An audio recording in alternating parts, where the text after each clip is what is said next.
Hi, and welcome to this week's episode of The Influence Gap. For any of us today, if we have an idea or if we have a product or a service and we want to be able to influence somebody to buy or get buy-in for that idea or that product or that service, we need to be able to do a couple of things really, really well. We need to be able to communicate in a way that's very clear, and we also need to be able to present. So whether that presentation is a demo or whether it is a boardroom presentation or whether it's simply a conversation, those two skills are crucial for us to understand. And so this week's guest is Brian Burkhart. Now, Brian is not just an expert and an authority on presentation skills and communication. He's a real cut above that. He walks his talk because not everybody can work with up to 10 Shark Tank teams, preparing them for their pitches to the sharks. Not everybody can say that they have coached over 40 TEDx talks with speakers on a platform such as TEDx. And not everybody can say that they have been able to work with leaders and really create a turnaround when it comes to influencing teams and customers and investors and the like. So this week, I have had an amazing conversation. I could have kept it going. I seriously could have, with Brian Burkhart. So I would love to introduce you to him now. And I hope that you enjoy and take away some of the prescriptive takeaways that he's going to share with you so that you can create more influence out there in your marketplace. So let's dive into this week's conversation with Brian Burkhart. Hey, this is Bernadette McClelland, and welcome to The Influence Gap. This is the show where leaders come to close the gap between intention and impact so that they can have the right conversations, make the right decisions, and achieve the results that matter the most.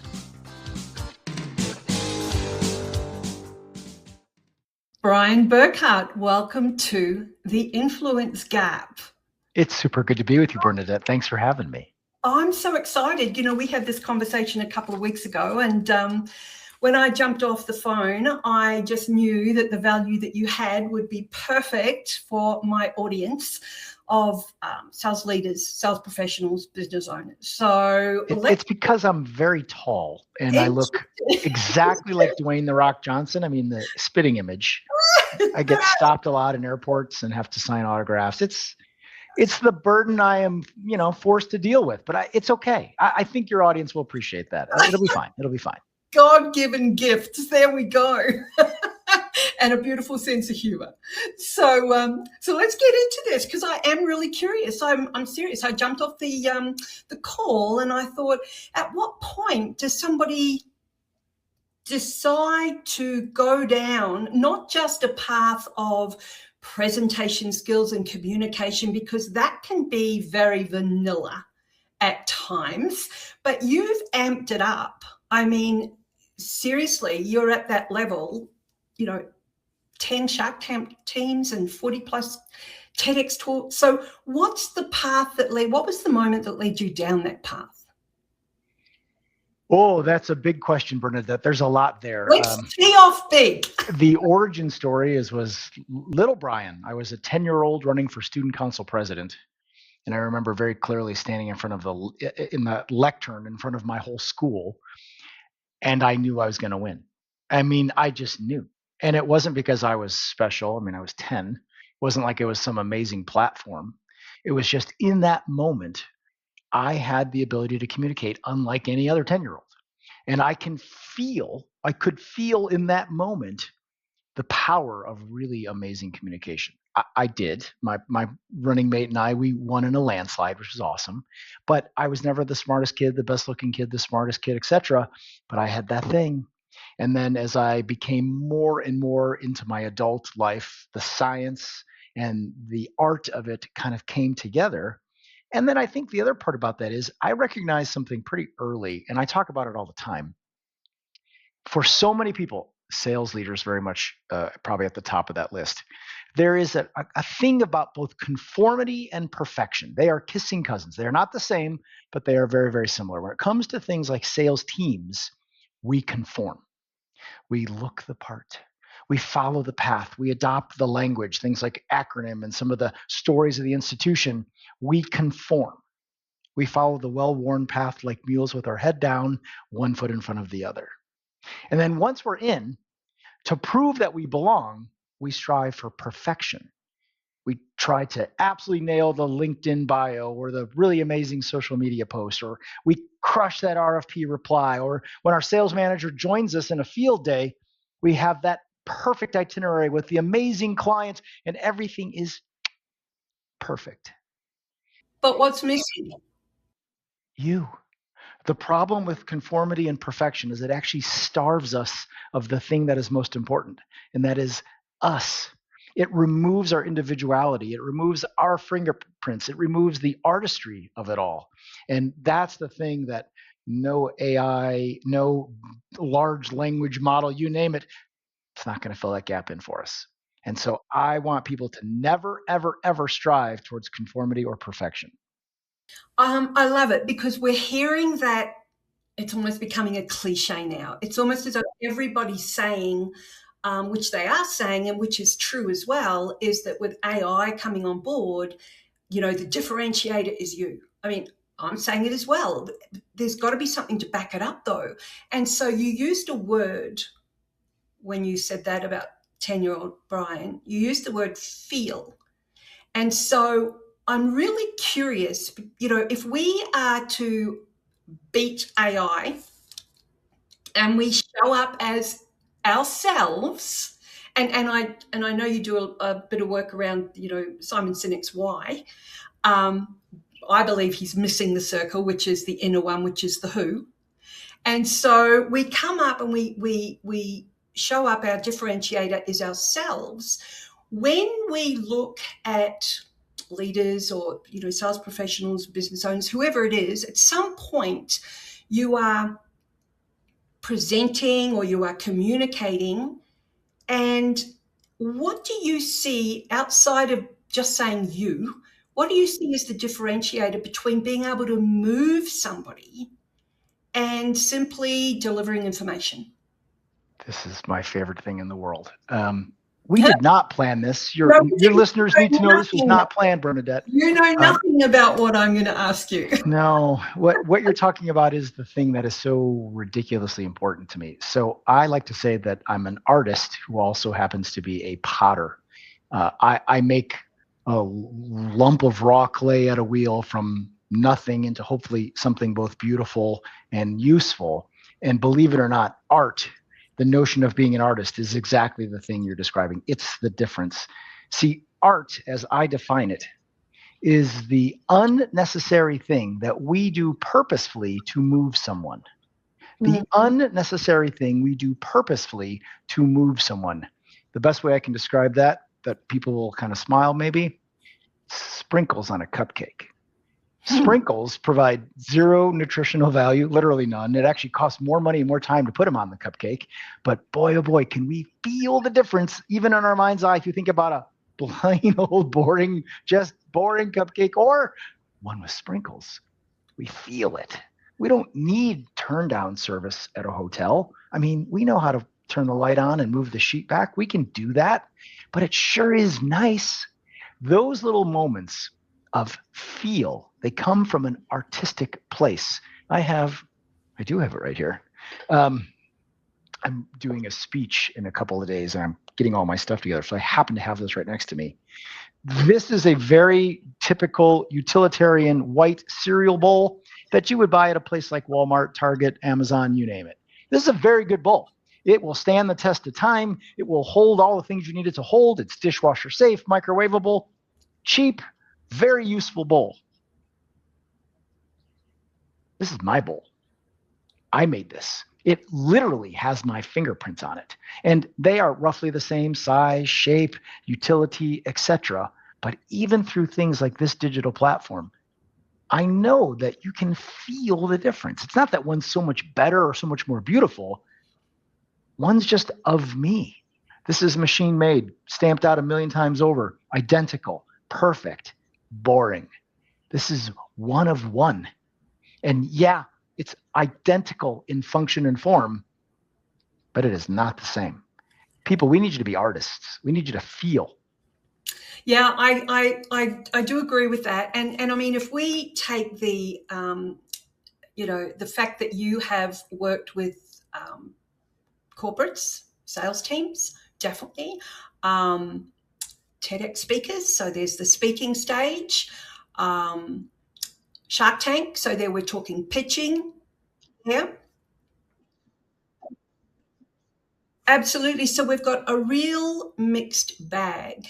And if you're talking about bringing ourselves, which is energy, really, isn't it? Like, I mean, people are buying our energy, which is us. And so if you've got leaders and you've got salespeople out there in the marketplace and they are presenting and they are pitching and they're doing all of that kind of stuff and they're there to bring their whole self to the table, what do you think from a practical term perspective?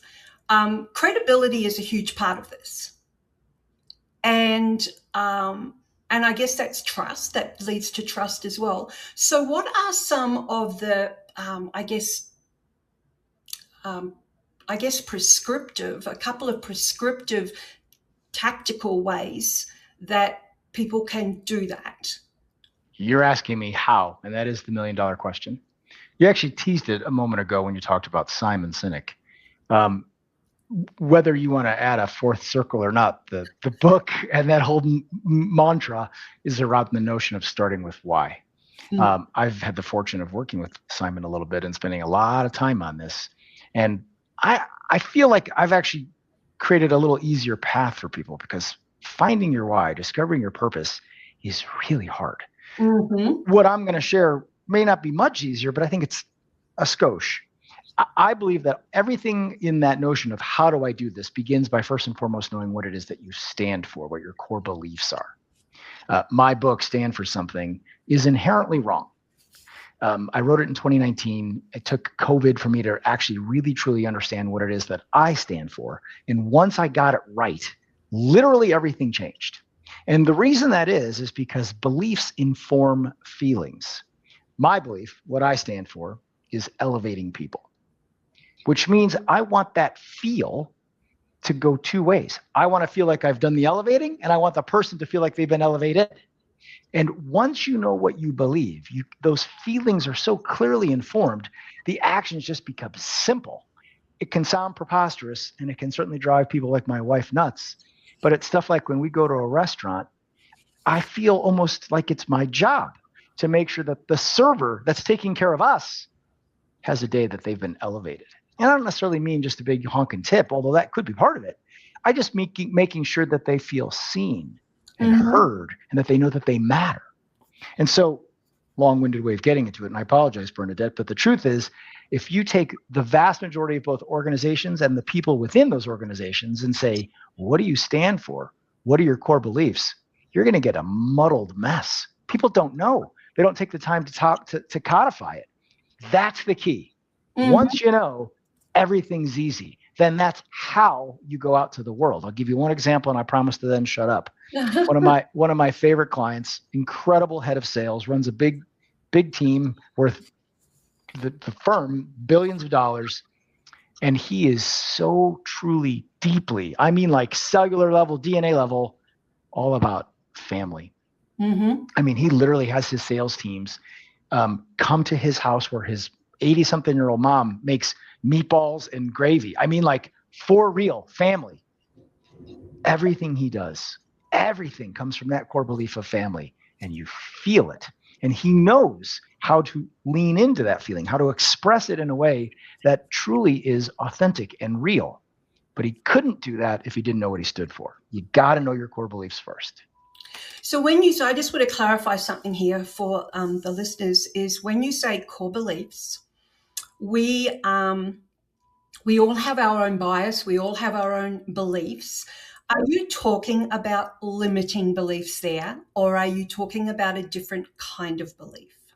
It's a good question. I think there is actually a distinction, and I don't want to necessarily be the guy that says I know. I would tell you that limiting beliefs are often the things that hold us back. Core beliefs are the things that bring us forward, that propel us in motion. And so, while I do believe that they are probably, same sides of the same of a coin, opposite sides of the same coin. Sorry, they are distinctly different. The thing about limiting beliefs, in my experience personally, is they are truly the like the barnacles on the side of the boat. They create friction. I know for absolute certainty, I've seen it over and over and over again. Core beliefs, once they're truly identified, they're so freeing. They release you of burden and allow you to pursue the things that you're most passionate about. So I do think they're similar, but opposite. No, I really wanted to make that distinction because I'm with you 100% on that. I just in case people listening weren't aware of your thinking there. So your book Stand for Something goes into that. To kind of, I guess, pivot off that, we've got people out there today that are working in jobs that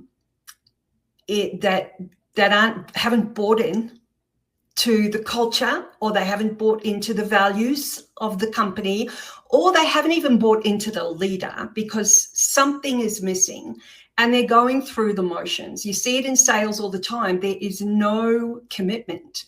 There is a lack of commitment. And so I'm really curious when it comes to this part of the conversation with you and the work that you do. I know, Maya, I know what I would advise somebody, but if there's no why, there's no belief about where that job or that role or the responsibility or even the contribution to the buyer can lead them. So I'm curious as to your thinking for someone in that situation. 3 parts. Part 1, don't buy my book. It's wrong. Just give me a holler and we'll talk instead. Part 2, again, we did not have this conversation because it's amazing. There was a time, not too many years ago, I was just outside San Francisco at a CEO's office. Incredible guy. Young, 60, 61, 62 kind of age, had been a leader for many years, billions of dollars, incredible firm, wildly known brand. We all know this brand. And we had this conversation and he was broken into tears. I mean, literally like waterfall. Mm-hmm. Yeah. Because he recognized in our conversation that for far too long, those core beliefs were unknown within the organization. They had not taken the time to truly figure them out. They certainly weren't socialized. And so he felt a great measure of responsibility to hundreds and hundreds and hundreds of people and down the line, all of their customers, because it was such a mess. I've stood on many a stage and delivered a presentation similar to this conversation, inclusive of those pieces of pottery. And I see out in the sea of people, there's always a couple, we somehow lock eyes, and you can just sense in that moment that they have come to the realization of, oh, I need a new job. Yes, there is a certain measure of congruence that we're speaking about. Yeah. When you as a human and your organization, the one you represent, have congruence of core beliefs, it just feels right. But when they're incongruent, when it doesn't work, you actually have some conflict. And that could be many of the reasons when you hear people say, I don't like my job. It's likely a lot of things, but it could very much be that. And I like to remind people that we actually have agency. We have the ability to change our state. The thing that strikes me as much as anything is if you're out interviewing, if there's a company you're intrigued with, if you're sitting across from someone at a firm you think might be the one, ask. If they know, they're going to tell you. If they don't know, that's quite a good sign. If you simply say, what are the core beliefs of this organization? What do we stand for? And don't give me the watered down vanilla nonsense. Like we all believe in being, trustworthy. Who's going to say the opposite? Yeah. We're going to do the right thing and people first. These mean nothing. You got to go deeper. And so I love your question. I love this talk track. But if you're hearing this and you're feeling some stuff. Yeah. Yeah, and this is what the influence gap is that whole space between your intention and the impact that you want to make. Now that can be a leader with their team, it can be a salesperson out there with their buyer, but not a but. And my whole premise is the ability for you to create change in yourself so that you can create change around you. So coming from an influential leadership perspective. So let me just ask you, switch track for just a second. When we think about leaders and communication, leaders of teams, salespeople out there in the marketplace, I mean, they're constantly asking people to make decisions. Now, when you think about that, could be from an investor, it could be from a customer, it could be from a team, toward the team. What do you see in the context of communication? Great influencers, and I'm not talking TikTokers, but great influencers do that is different than the average beige vanilla communicator? I swear, you're my favorite human on the planet today. It's really quite easy, and people just want to fight it so deeply. It's really this simple bit of wiring, of biology, of science. There are two different regions in our brain. One is emotional, the other is logic. And unfortunately, for far too many salespeople in the organizations that they represent, they lean almost exclusively on the logic side. The reason that's so unfortunate is that that's not how we make decisions. We actually make emotional decisions first, way faster, way more complete, and then back it up with logic. And so I see it happen from the senior leader all the way down, where it's logic, fact, avoid feelings, avoid emotion, and it's just the world's biggest mistake. And I promise you, if you need a really good example, turn to Don Draper. Go fire up YouTube. And put in the episode of Don and the carousel, the Kodak carousel. Yes, absolutely. Watch him sell the most emotional. It's beautiful because he's not saying this is the Kodak 4200 carousel 35 millimeter slide projector with a 1300 lumen lens and a polycarbonate base that allows for a seamless transition between slides. He doesn't say that. He moves us emotionally. Yes. And so leaders, I'm speaking to you, your team will take cues from you. Find the emotions, look for the feelings that your buyer is looking for, and provide that in your pitch, in your story, in your materials. Do what Don Draper does. That's the answer. Yeah, and being an ex-Kodak girl, that story really resonates with me. However, so we think about that feel word again, and we think about the buyer, and we think about the team if you're a leader. It's interesting. I'll just share something with you first. I spent a bit of time in Australia working with the founder of Thought Leaders Global, a great guy called Matt Church. And that 12 months involved writing a book. It involved me understanding how to build out thought leadership, so getting to that left brain, because I'm very bright brain, and it culminated in a speaker showcase. So now we're talking about presentation and communication skills. Now, the interesting thing is Matt Church said to me, Bernadette, do you realize that you have a lisp? And I'm like, yeah. I'm like, really? Like, really? Because the only person I knew who had a lisp is a media celebrity in Australia called Ita Buttrose. And she has the real lisp. The S sounds like the TH. And anyway, so the reason for me sharing the story is that Matt said when you are in front of an audience, now that can be on stage, but it can also be in a boardroom, is that people will come to the table with their own biases and they will look to you for what is wrong or what triggers them. So there's this emotional decision-making part of the brain kicking in, and they will make a decision about you in those first few moments.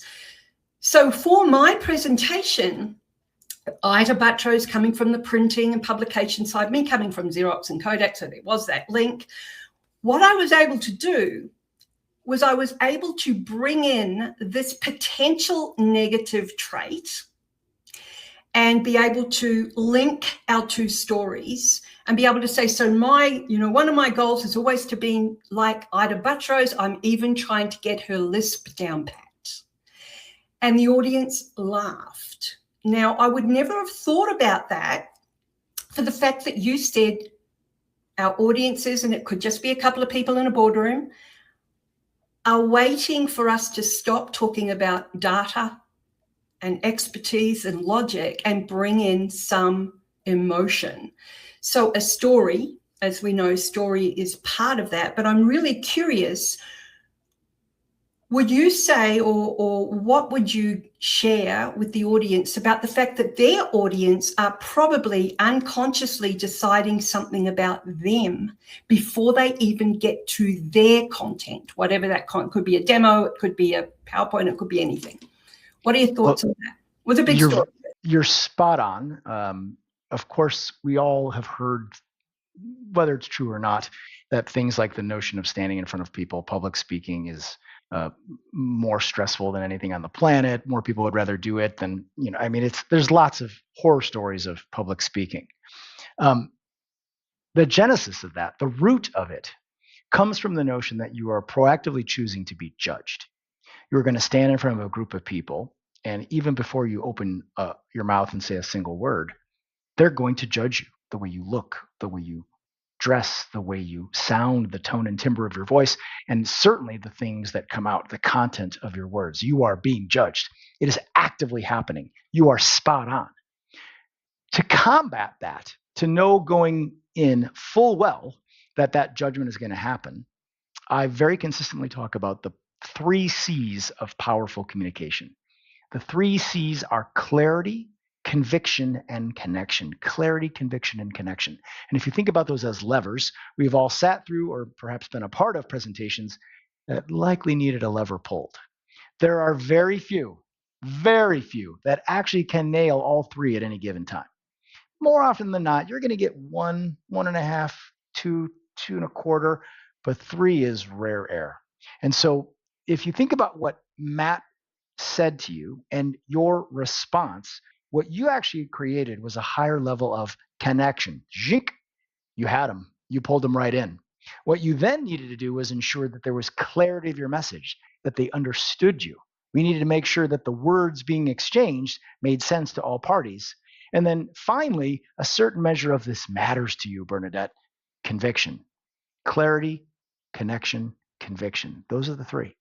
And it's a really interesting thing because once you know this and understand this, I promise you, whether it's your next podcast guest or the next time you give a presentation and watch yourself, or certainly sit in an audience, you're not going to be able to remove or divorce yourself from those 3 words. You're going to be stuck going, oh, there's no clarity. That person has little conviction. I don't connect with them. It's the thing. The last part about that, I actually have 2. I have one in gray and one in blue. They were both gifts. I have T-shirts that say, I am not for everyone. My wife says it's not an excuse for poor behavior. She's right. But these T-shirts are important to me because it's true. I'm not for everyone. Not everyone comes to me when they've got to do a TED Talk. Not every CEO comes to me when they've got to do an industry speech or a meeting with their board. Not everyone comes my way. I'm not for everyone. And it's really okay that if you get up there and you pitch your best and you really lean into all 3s and all 3 C's and you do your thing, and if the outcome isn't what you want, you're not for everyone. Coached 10 Shark Tank teams. Yeah. Now, when we think about entrepreneurs, they've always got a passion for something. Usually they've got this product in their back pocket or, on the table there, and they're always looking for opportunities. That's the world of the entrepreneur, and that's Shark Tank, as we're looking at that as well. But they don't always struggle. They don't always get investors to say yes. Yeah. So what lessons from Shark Tank can you bring across to share with us relating to B2B, business to business sales conversations? Great question. Specifically to Shark Tank, it's fully about preparedness. You've got to be prepared. So it's interesting because even though it's called reality TV, what you see and what happened are 2 wildly different things. Oh, I would imagine. As no surprise, right? The way I would best describe that or characterize it is in a number of those 10 teams that I worked with, they ultimately had 6, 7, 8 minutes of on-air time in their segment. And yet the filming of that segment took 3, 4, 5 hours. The magic of editing, right? And so what was happening in those additional chunks of time, in those hours, was a lot of being grilled, frankly. The sharks are real good. They know the deal. And those are real deals. It is legit, legal, actual work. And so the due diligence, we get a snip. But the truth of the matter is they were beat down over and over and over again over the course of time. And if you're not prepared, that segment's fast and the time on set is way shrunk because out you go. That's a lesson I think that very much holds true in B2B and B2C, frankly. You got to be prepared. Yeah. I have worked with way too many salespeople who are way too cavalier about all of it. And I think sometimes in tech, the one that always drives me nuts is the salesperson who wants to then turn over the demo to the tech person. Mm-hmm. Yeah. No, you better be. You got to have a little bit more there, a little deep, little depth, please. Totally agree. Yes, it can be just so fly by night, but the preparation, the due diligence, the research, I mean, without spending all day on it, is enough to be able to link a story with a case study, but it's also got to be so super relevant. I think for all of us, when we feel prepared, that level of perfectionism goes in the day, coming back to your kissing cousins or whatever it was that you said, but also confidence and that conviction shows up. So I'm curious, when you've been working with leaders, like sales leaders and prepping with them to work with their teams or even just working with them, and we're in this era now where it's, we've learned things, we've got to unlearn things and we've got to relearn things. So it's like, oh my God, how do you do that? What are some of the habits, 1 or 2 habits that you have experienced working with leaders that you have helped them unlearn in order to be able to relearn, to kind of put them in a situation where they can go forward and elevate themselves? Good questions. I'll give you a couple, maybe 3 here. I'll start with a super easy one. It's hard to believe at this day because we've been at it now for, let's call it 6 years. 2020 is when COVID started to really take hold. And we've all done these virtual kind of Zoom and Teams calls. Here's a habit. Look into the camera. We talked about clarity, conviction, and connection. It is practically impossible to have connection if I look down here at the screen. If I look at the screen, look at this immediately, Bernadette. Don't you feel like I'm not really paying attention? I'm usually looking at the camera, but it's crazy. But the minute you don't, right? Like it's such a no-brainer. And so even in things like the obvious of when you're in the room, live and in person, look at people, but certainly in virtual. That's one. The other one, and this is perhaps a bit going backwards because we sort of talked about this, but there really is this notion of leaning into the emotional side. And that can take lots of forms. But for sure, one of them is really, truly high-level storytelling. I actually use a different word. I talk about the notion of a parallel narrative. I actually think storytelling sounds false, silly, childlike. And so people often walk away from storytelling, but they will lean into a parallel narrative. Let me explain one. Very real. Technology client of mine based out of Chicago. This is maybe 8-9 years ago. They were doing cloud migration, very much like an AWS kind of a thing. Their financial services clients, banks, credit card companies, you name it, demanded precision when they moved data from on-site storage to cloud-based storage. Had to be right. Couldn't be off by a single penny. We built a story, a parallel narrative about Japanese bullet trains and their unbelievable precision. And that leader was wildly hesitant. The leader wanted to talk about all the amazing technology and the team and the process and the timeline. And we were like, dude, tell them about the damn terrain. That's the only thing they're going to remember. And of course, you know how the story goes. Once that leader was finally able to embrace it, it was immediate. It was like unbelievable. The difference was night and day. Click. Yeah. The audience only needed to hear a little bit. Okay, good. Job's yours. You're like a precision train. Great. Done. They didn't even care what it cost. They didn't care about the timeline. They just wanted it right. And that story, that parallel narrative, allowed that to be obvious and clear. So look in the camera, tell a great story, move people. It's pretty straightforward. But mostly the big answer is the choice. You have to choose to do this. You have to choose to adopt this stuff. It's really easy to conform, to do what everyone else has done. That's the safe answer. The hard thing is to step out, but that's what I want people to do. And you know what? We're at a real, I think, crossroads now where, you know, for you to stand out, you have to step up.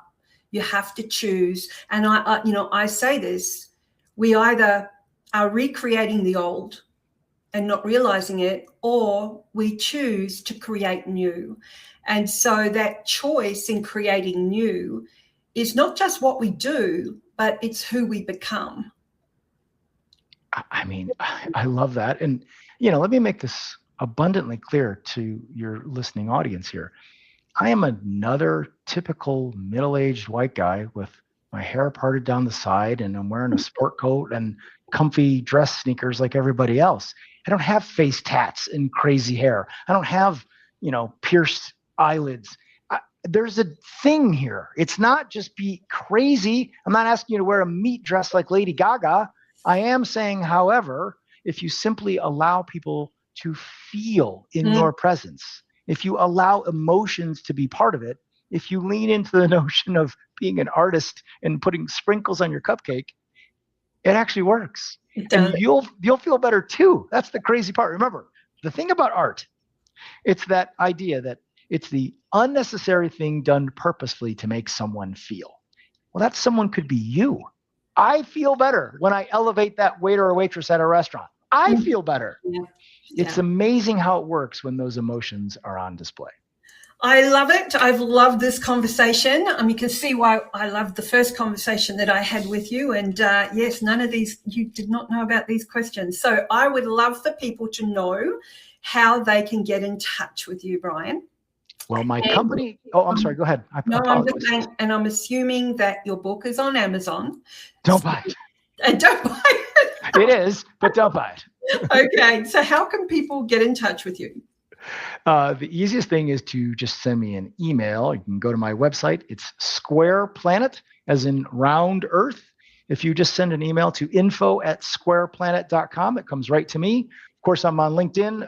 I'm very slow sometimes at answering things in LinkedIn and social media in general, but info@squareplanet is the way. And sincerely, I actually am quite proud of my book. It was, like many people that write them, it was a labor of love, and it's got lots of good material. But at the core, I do have my core belief wrong. There's lots of good lessons. Hey, iteration. It's what we need to do. It's iteration. Same thing with me. Now, I haven't finished with you yet. Okay. I have what I call rapid fire. Ooh. 5 questions. I got to look at the camera. 1-word answers. I can't stop looking at your face though. 1-word answers, and let's go. Influence is forever. Ooh, okay. The biggest communication mistake leaders make is. You're allowed 2 words for that one. Selfish. Selfish. Okay. Yeah. Cool. 1 word every CEO should remove from their vocabulary is.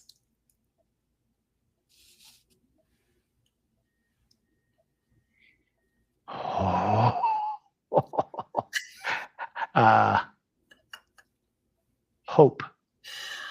Oh, okay. Okay. TEDx or Shark Tank? Only kidding. Only kidding. TEDx. Okay, there you go. Curiosity or confidence? Oh, curiosity. Yeah, I agree. And the last one, 1 word you hope. That's why I laughed. I've got the word hope. 1 word you hope people use to describe your work.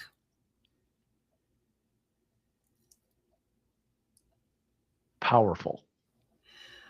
Well, Brian Burkhart, you have been powerful on this show. So I hope that there was some value, but hope is not a strategy. There you go. So, just saying. Hope is wonderful. We do need hope. Yes. But yes, it's not a strategy in all cases. I have loved this conversation, and I know that our listeners and viewers will have loved it too. I just want to say a big thank you, an absolute big thank you. It goes two ways, Bernadette. A big thank you to you. You've been delightful on a variety of levels. So thank you for having me. I very deeply appreciate the opportunity. My pleasure. And to everybody else, just know that however you choose to influence, you can't influence anybody else until you know exactly what influences you. So on that note, have an amazing week, and we look forward to speaking with you next week. Bye for now. That's a wrap on today's episode of The Influence Gap. If this resonated with you, share it with a CEO or a sales leader who you think needs to hear it. And make sure that you subscribe so that you never miss one single episode. If you are ready to close the gap between your message and the impact you want to make, come and find me at BernadetteMcClelland.com. I'll see you this time next week. Bye for now.